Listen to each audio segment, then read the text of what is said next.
Hey everybody, in this video I'm going to go through Poland receiving the pull against Spain at EUC 2019. I'm going to look at every single time Poland field the pull, get the disc moving, and then finish the clip at the point of either the turnover or the score, or one time when there's a stoppage. For each of these clips I'll play it through once with the commentary, and then I'll play it through with my analysis, and then I'll move on to the next clip. For the last 10 minutes of the video, I bring up stats and talk about the pull fielding as a whole in the game, my summaries, and suggestions I have for training and what to work on. Alright, so let's go straight into the first clip. Number 21 for Poland, who's not on our roster, so we won't name him for now. Fielding the pull there. Michał Zygmunt with a great layout to keep the disc alive for Poland. Continues through to Kamil Filip. Ooh. The first pull comes in and it looks like you're running a three-person handler weave type play to try and get the movement initiated. There's a layout save, and then the disc is passed to one of the four players that starts downfield. With this initial move here, this player's right to throw and run, but if that pass goes straight back to him, then you're in a really good position because he's got the disc moving forward. He's going to be between these two defenders, but this player catches and turns away. Basically, instead of taking this open pass, right, it would have had to mean a quick release. But you know, this guy could have slowed down his running if he didn't think the disc was going to get out. But instead of taking this open pass and putting this player in position moving forward towards the middle of the field, he turns to continue the flow of the disc, and this player over here, his defender is, you know, right on it and runs into the point of intersection. So he basically, by turning away from the open pass, and he kind of takes a chance. He takes a chance on whatever's across the other side of the field, which is cut out because it's a bit too predictable. This is a nice catch. After the disc goes over the halfway line, this player cuts under and he bends his cut, which makes the throw slightly harder. It could be seen to be a throwing error, but it's also the shape of this cut. If there was like a sharp turn on that second corner, then it would have been easier to throw to. On the brick mark.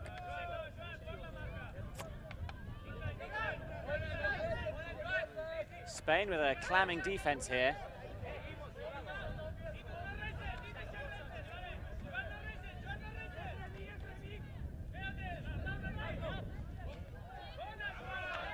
Forcing the disc.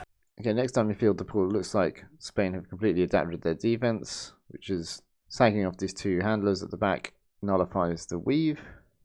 And they're playing very poachy on the rest of the players.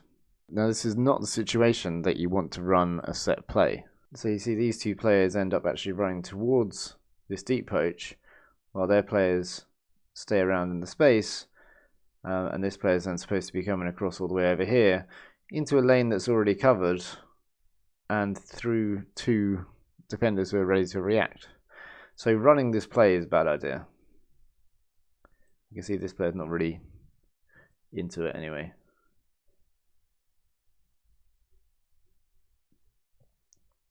So running this play is a bad idea. It might work against tight one-to-one defense, but Spain's defense is smarter than that.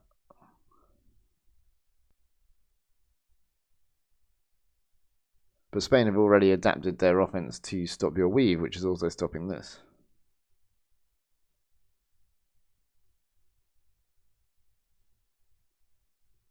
So you move the disc backwards a couple of times and then into the middle, and then there's a free player on the far side, and he should be hit with a overhead throw if that force is causing trouble. This throw is kind of made harder than it needs to be. You don't really need to do a proper big pivot backhand here. Like a hammer over the top would be very difficult to defend. I mean, it's a good mark, but it shouldn't be stopping you from throwing to someone that's completely free over here. maybe a greater variety of break throws would have made it easier to get the disc to him. Horizontal stacks, most of the time flooding across for plays. Michał Dul now on the disc. Michał Dul, one of the few, big disc here from number 30, Michał Dul to a completely open Polish player. Poland with a big yardage gainer.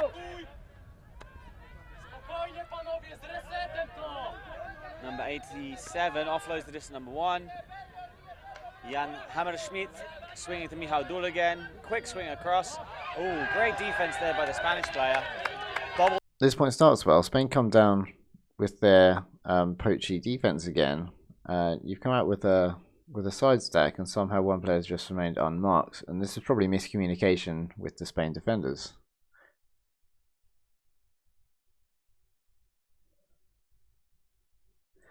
You also happen to not have a force on for the first second, so you take that option. Michał Dul to a completely open Polish player. There's a pass into the middle, and this player's in a very good position right here as he catches this, but the Spain defense is good. So he's unable to find an open pass. He fakes out his mark quite well, but there's still no option. So it's good D from Spain. He looks behind, takes this nice short pass, makes a good move up the line towards the space.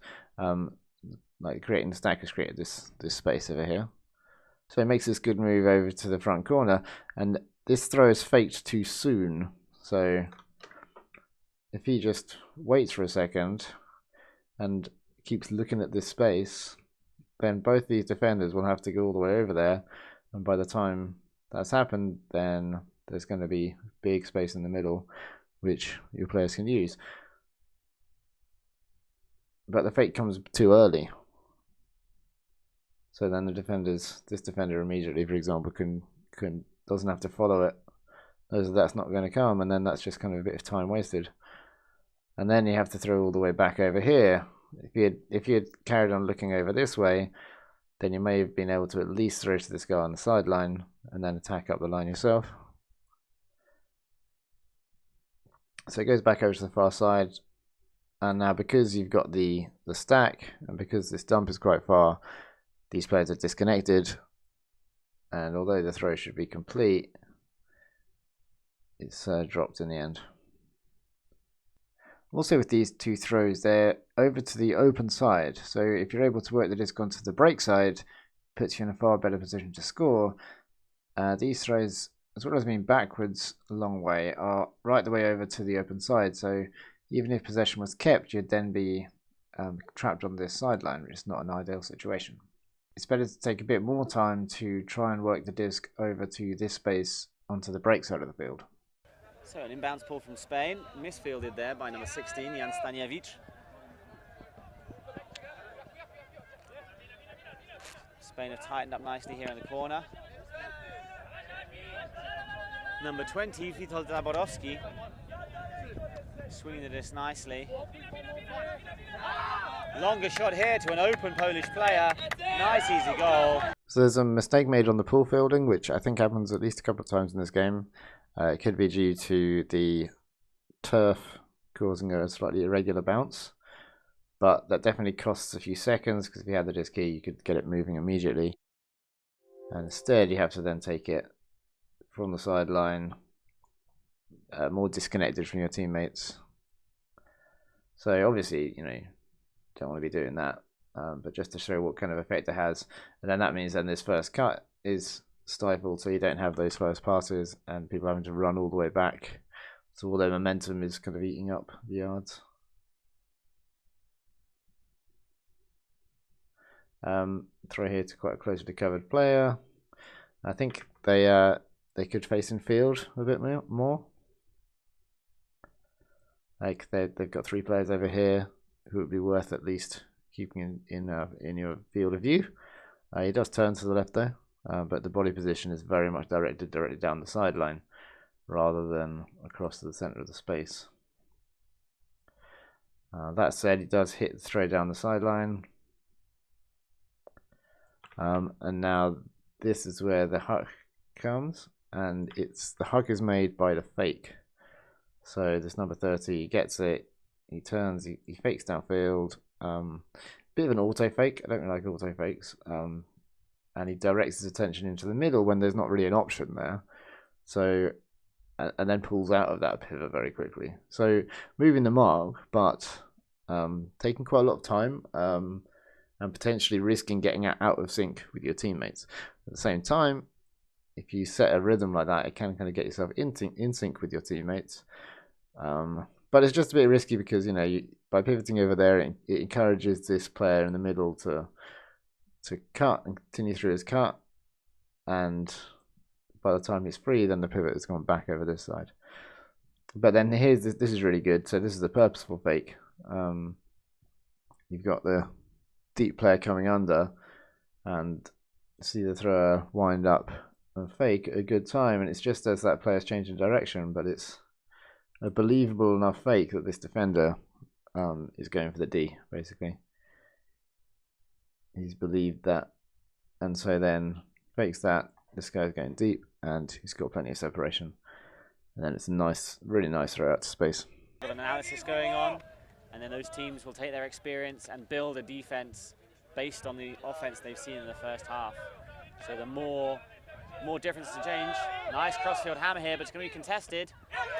Great second attempt there from number 7 from Poland, Kamil Filip, reading the defense, but unfortunately not able to catch that disc.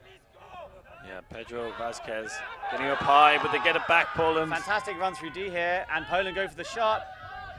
Bookends for number 21. Not on our roster. Spain come down with more of a zone, potentially guarding against the long throw. And this player in the middle does well to react very quickly and turn over his shoulders, see that there's dangers over here, and start moving before that hammer is released. The separation that you're throwing to isn't too bad. It is a big hammer that's required, and the defender sees it really early. I mean, he starts to move before it's thrown. So what you can do better here is fake. Yeah. So see the defender that's most likely to be getting an interception, or see the offensive player that you can draw defenders away with. So fake over to this area over here. That'll probably get him moving across rather than deep. You know, an extra second, because he's already seen that there's going to be something, and if you fake across to this space, then you'll get him running over there, and then you can throw against his velocity. But yeah, he does well to change direction, and then he gets up high. Nice bid on the second attempt. Spain pick up the disc and throw to someone who slows down their cut, and the run through D happens. This player rightly picks up the disc as quick as possible because he's seen his teammate just streaking past. And then a really nice throw, putting it out to the corner. That's not an easy throw, but he does it well. Vasquez getting up high, but they get it back, Poland. Fantastic run through D here, and Poland go for the shot. Bookends for number 21. Yeah. I'm sure both these teams want to forget about the Irish for the time being. Indeed, work their frustrations out here, and then look to get some revenge maybe later on in the tournament if they're lucky. So Spain coming out here with their own zone. Poland going over the top this time, spreading the disc.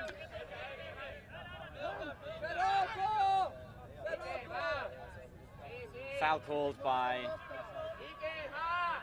one of the players. I believe it's the Spanish player calling a foul on the Polish player. Just discussing about where the physicality came from. I think one of the dangers when you do play that short popping game through a zone is that there are a lot of players in a very small space, and there's a lot of opportunity for incidental contact. But nice spreading the disc here from Poland, moving the zone around. Very different zone compared to the Polish one. It seems like a 1-3-3, almost kind of rapid. One player in the form of Iker de Prado running around, putting the force on, and 3 Spanish players almost in a wall in front of him. Poland receive the pull again, and Spain come down with their zone. There's a couple of passes around the back, hammer across the far side, and using a quick pop pass. These are good moves, following the disc over, getting that extra one pass, Could even begin that move a little bit earlier when the disc's in the air here. Start running down the line just a little bit earlier. Don't worry about the yards. Just make sure that the disc keeps moving. The disc is checked in after a foul and swung over to the near side. The Spanish zone defense here is good. Yeah, you don't have a huge number of players kind of around the disc continuing the flow, but Spain are doing well to stifle options. This break again just looks, I mean, the force is very good, right? But the break is, you know, contested. He almost gets a block on that. And it feels, again, if you look at the height difference, can just pop an overhead over the top. If you're able to throw overheads short distances and slowly, then they're very easy to catch. So the disc goes to the near side here, and I like that he's looking in field. But then this force comes on, and he's a bit close. He's straddling here. But yeah, this option here of the kind of hard inside out, so it's a risky one because it has to be a very accurate throw, and when you've got pressure on the force, they can make you throw a little bit less accurate, or they can make you throw it at a different time. So again, just an overhead. You know, the amount of space this player is in, you can hit anything over here, and as soon as that disc is in the air, then you have other players go for the continuation throws. But taking the flat sidearm is being made difficult by the force, and it squeezes out the error. Offense points, and put another easier one in. Mihaudul on the disc now. Got blocked. Flow stops here after fielding the pool completely unnecessarily. There's a pass taken, and turn and look downfield rather than taking at least one extra pass to center the disc and give it to someone who's been facing downfield the whole time. You're kind of ready a bit early as well. It's before your other players have set, but the defense are all ready. So then there's a delay of a few seconds as you kind of wait for the downfield to set up, and then probably a cutting pattern or something again. And he's free under. But that delay has just meant the defense can clamp down. Mihaudul on the disc now. And then you go straight for that option. And Offensive again, point. good pressure on the force from Spain. So essentially you've made it harder than it needs to be by kind of bringing the offense to a stop, looking for that one option, and then trying to take that one option. You know, that makes it easy for the defense to kind of read you, basically, and shut out that one option. If you'd moved the disc immediately over here, kept the flow going, then he would have seen this player coming across here, and that potentially would have been the second pass. Boom, boom. And then it's a much easier situation to work with when it's a fluid situation. Offensive point here, and then 3 breaks if they want to win the game. Yep, Poland in white, playing from the left, Spain on defense in red. Poland coming out with a horizontal look here. Spain with a match defense. Poland moving the disc nicely on a big disc. Lovely open space there from number 30, Mateusz Gipki.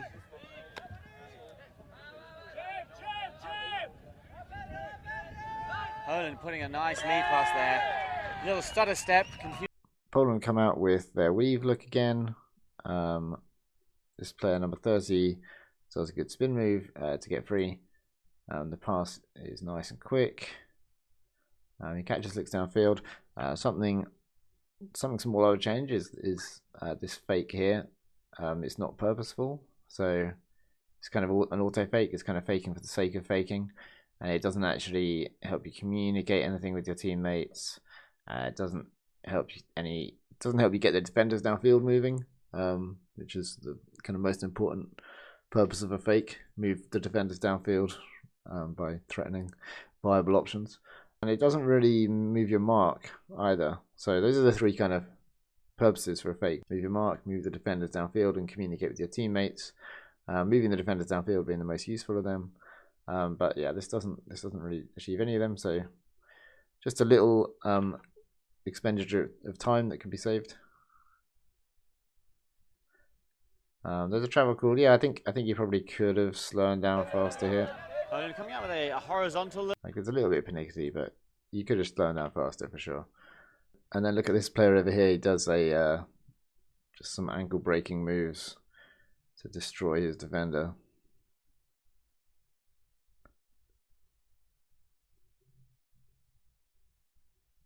Just like the double plant. There's like 3 cuts in tiny space. Gets the defender on the floor, makes the catch. And then yeah, throws deep here. And I think this is a blown switch. So Spain see this player tearing past. It's a good time to look for a switch. Calls a switch, sees a teammate there. Probably teammate doesn't react fast enough.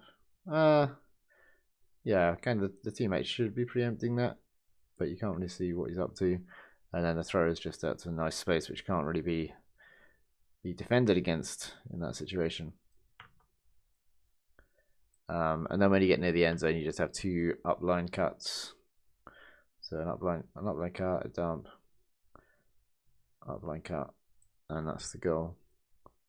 So that's nice. I mean, that's a simple way to score, just clearing out that front corner and then going up the line. If that pass wasn't thrown, then you had this player coming back and players kind of bunch in the middle.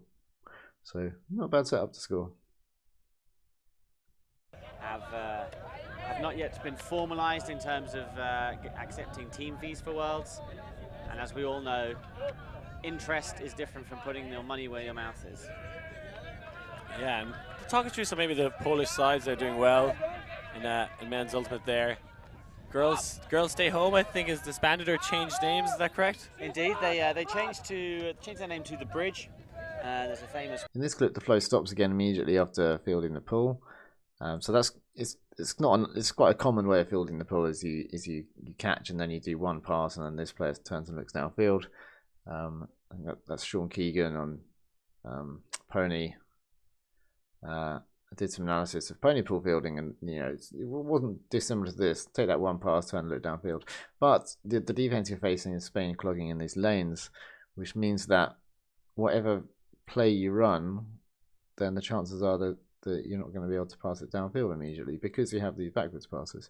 And you always had those backwards passes. So the fact that they're ignored for this long kind of doesn't play to your advantage, and it means that players downfield use their initial burst of energy not to good effect. So if you'd have continued to pass the disc at the back, then that would have forced those defenders to be honest, and then that's when you can look to throw the disc downfield.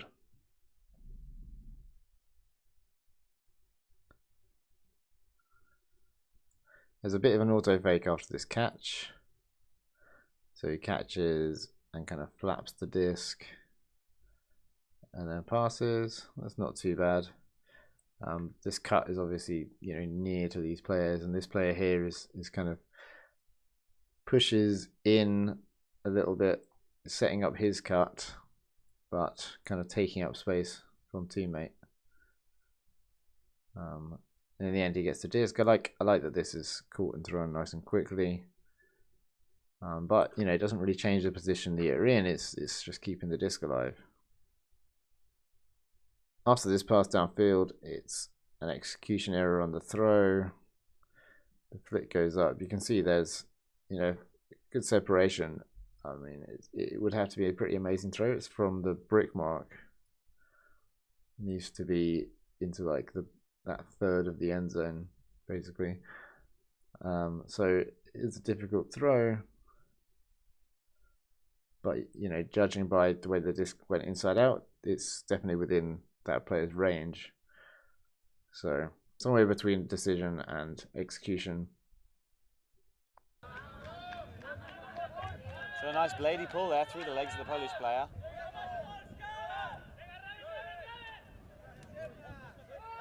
Lovely IO swing there. Big shot from Poland, but it's a bladey roller that came out all. Again, a slight mistake on the fielding of the pull.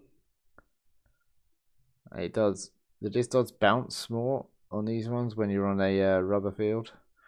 So probably just lack of experience playing on rubber crumb.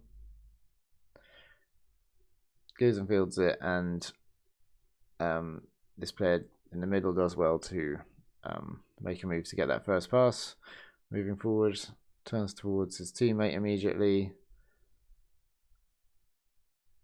I think that's a pretty killer pass. I don't know, that defender's overcommitting a lot here. Oh, he's going for the Callahan, isn't he? Yeah, fair enough. But yeah, then you do well to punish that immediately. And then again, it's a long throw execution stroke decision. I mean, I'm sure most of the sidearms don't go like that, but it would have to be a very far one because it's almost the entire length of the field, playing field proper, that you have to throw that one. So, you know, possibly it's the deeper players starting a bit too deep on their cuts.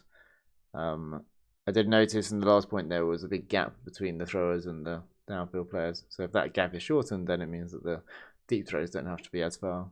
So a flat pull from Spain allows Poland to move quickly. Michał Dul on the disc. Looks for a big shot here. Lovely floating disc. Can it get chased down? Beautifully chased down there by number 22. Poland come out with a vert stack, which is slightly to the side, run the set play with two players coming under, and then number 22 in the middle going deep. See, this player's coming under, and then 22 going deep, and then just make the deep throw. And it's a good throw. It does have to be quite a good throw, but it is a good throw. Meaning it's an immediate goal. Ideally, you want to be catching this two hands. It looks like you might have to, you know, stretch properly for it, but I think at the end it was close enough to get a two-handed catch on. There's a nice quick goal made from a good deep throw, but I wouldn't say it's the highest percentage.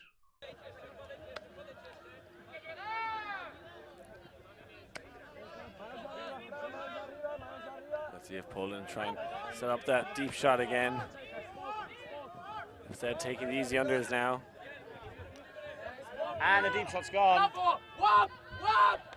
Unfortunately.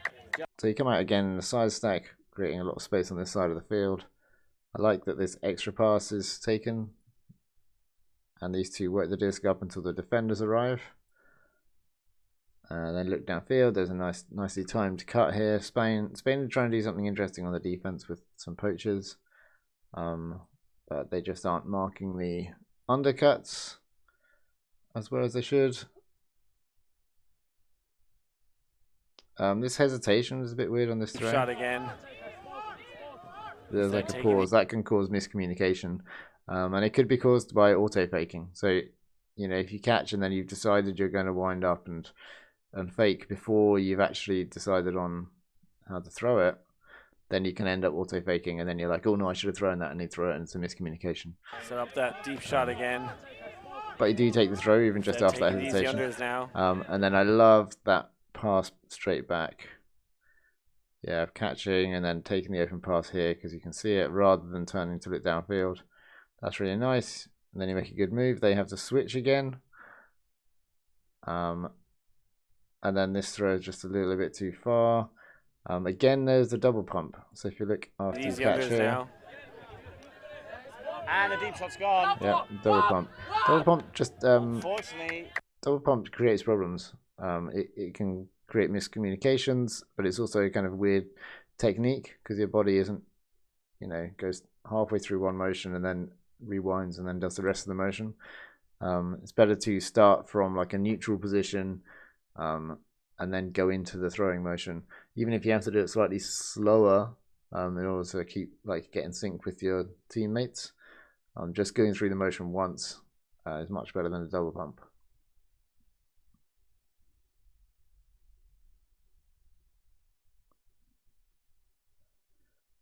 Now. In the end, it's unlucky it's not complete, really, because, you know, you had a fair amount of space to aim at, and it wasn't a bad throw towards that space. It just carried on the wind, unfortunately. If you want to keep your motion fluid, then consider a different throw. So this is the fake could be at this player on the far side, and then the actual backhand then comes over this side. But once you've faked this, then consider the hammer or even the outside inside arm. There's nothing stopping the outside in channel here for a sidearm. So it could be fake backhand, get that defender over there, and then step over for the sidearm. And only if this defender reacts then across over here, then will the sidearm not be not be on, and it'd be a slightly easier throw, I think.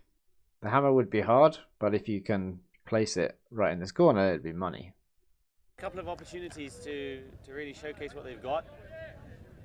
On offense, they're looking for a quick, clean put away. Staszek Grozalski on the disc now, puts up the longer disc, floating a little short, but great read there by the Polish player, who keeps calm, managed to get a swing off, and a lovely left-handed flick around the force.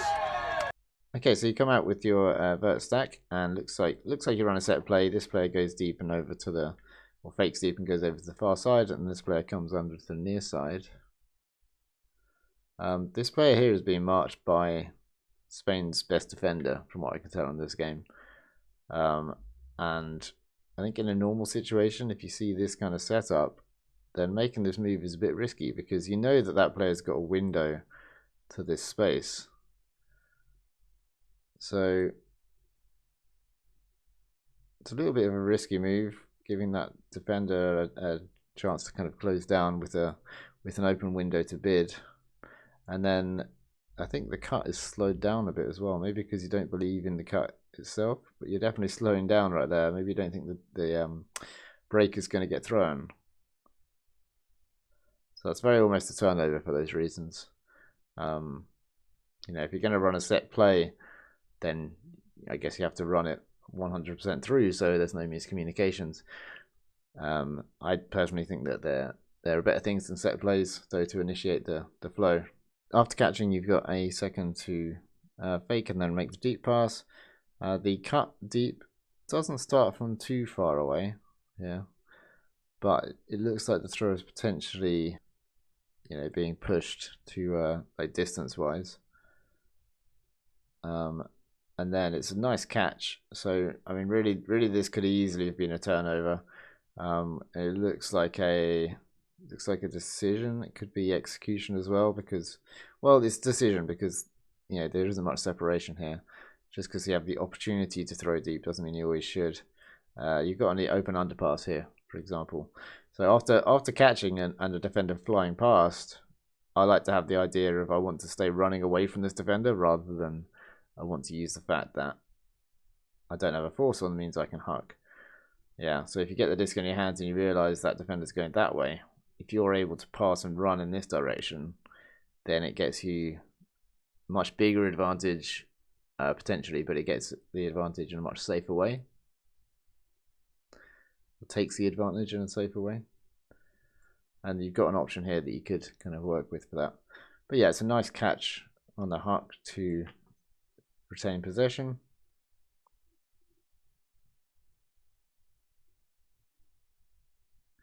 And then keeping the disc moving after that initial fake catch, not staring at the end zone, just passing the disc off to someone who's been looking downfield, and the cut comes from this player over here. Because the disc is moving fast and the angle of attack's changing, he's able just to continue moving towards that corner and end up free and within shooting range. It's a nice around flick to secure it as well. Roll nicely. Ooh. Poland with a side stack, looking to capitalise on the space.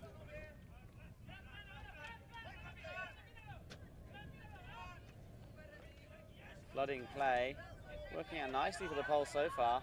Big shot up to the end zone now.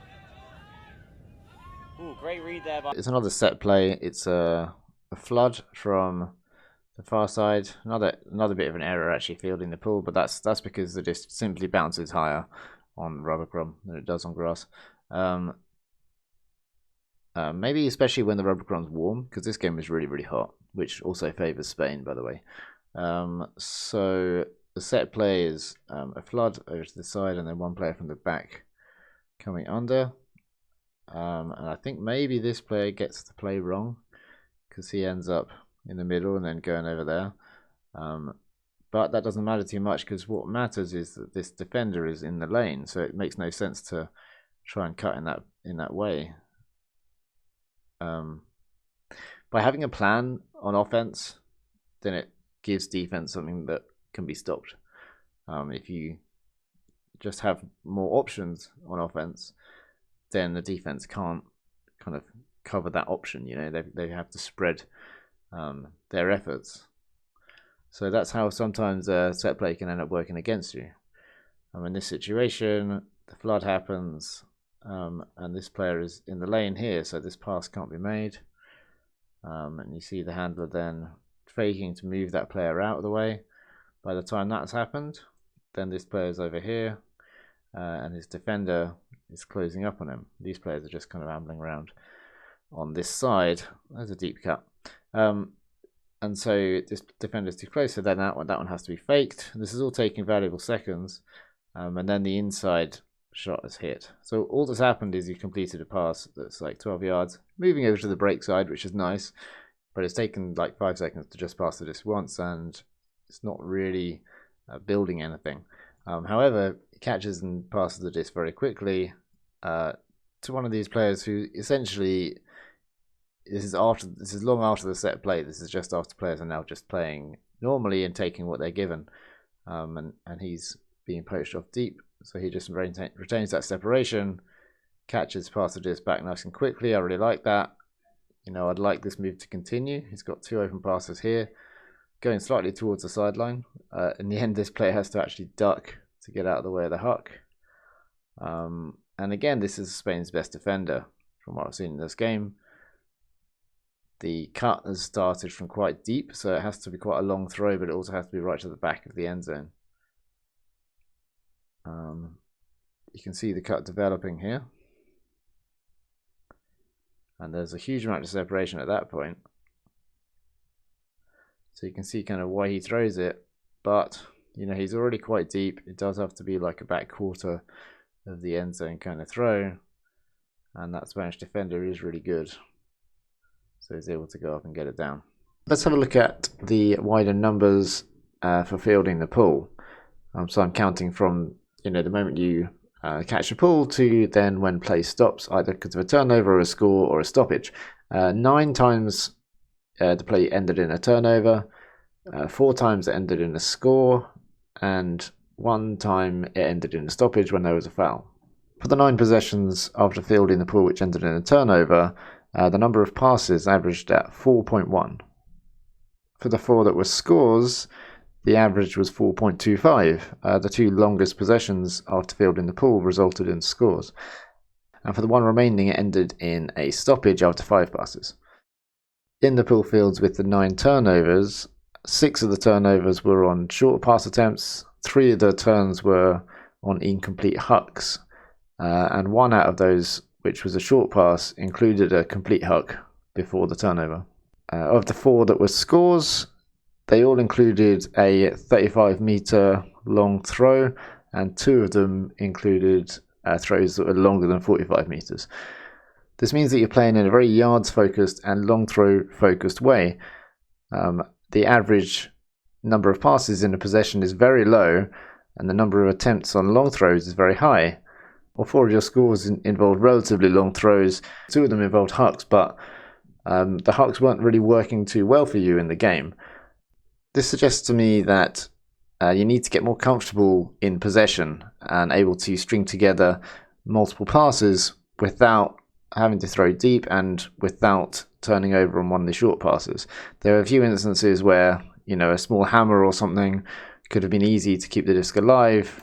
However, a harder throw was taken. So there's kind of a lack of comfort on offense. Something that you can do to train this is play keep disc, where you have no end zone and you're just trying to see how many passes you can string together.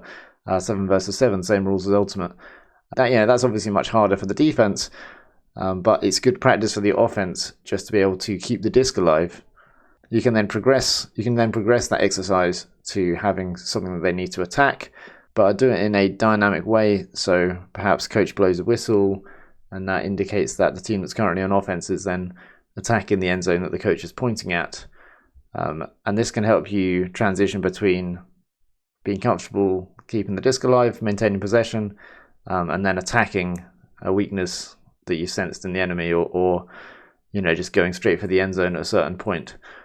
If you're able to control when you attack, then it makes it much harder to defend against. At the moment, a lot of the attacks are coming from just long throws rather than sequences of passes moving forward. And the attacks are coming very early in the possession, with just over 4 passes average each time you have possession.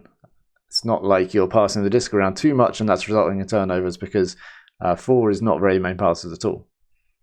Spain do have good defense and they adapt to try and force you to pass the disc around more with their poaching in the lanes and stuff, but valuable seconds are wasted trying to look to penetrate through those with throws rather than taking the 3 passes behind and keeping the disc moving. When you scored, you used long throws, but in general your long throws weren't working for you very well in this game. So this suggests it would be valuable to develop an attack which is based around short passes. The more that you train attacking through short passes and keeping the disc alive, the easier it becomes in a game, and so therefore the less risky a strategy it is. At the moment, if you focus on the long throws, then yeah, you might score some of them, but you're not developing that part of the game where you can keep the disc alive, which means that very early in the possession, really, it's either going to be a score or a turnover. You don't develop that ability to stay on offense comfortably. This is typified by the set plays which are focused around a long option, because that will mean that the point ends either on a completion or a turnover. So looking at fielding the pull, I think that's the main takeaway, is that there's a bit too much of a focus on yards, a bit trigger happy on the long throws, and a slight discomfort on offense when in possession. Spain are good.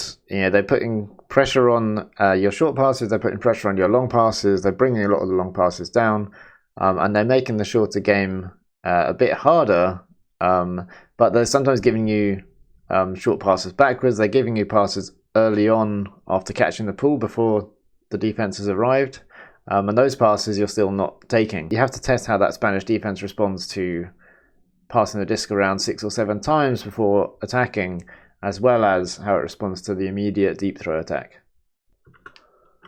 So I mentioned earlier about your long game not being too successful in this match. So you threw it deep 10 times, and I'm talking like around like at least a full half pitch. So this one's from the halfway line and it goes right to the back of the end zone. But any of them shorter than that, I didn't really include in this category.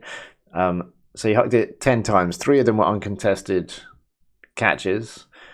2 of them were unsavable throwaways, which means 5 in total. And then the other 5 were contested plays. So the defense had a bid, and out of those 5, 4 of them went Spain's way.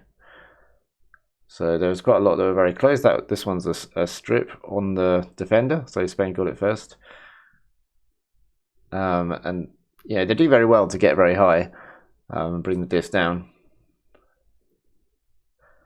But it definitely wasn't something that was working in your favour in this game, and probably something you should have recognised a bit earlier on.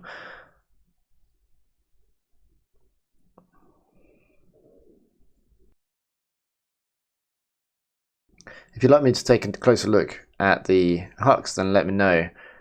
I'd look at whether it was down to decision making or execution, or positioning or movement even from the offense. Whether the cuts were starting from the right place, what the thrower was looking for, what the defenders were doing, and how that affected it. If you'd like me to take a closer look, then let me know and we can look at doing another video. Thank you, Dominic, for making this happen. I hope people found it worthwhile and hopefully found parts of it interesting and enjoyed the experience of watching the video. There are a few other longer streams on my YouTube channel if you want to check out things of a similar style. Let me know if you want another video on another topic, and I'll see you again soon.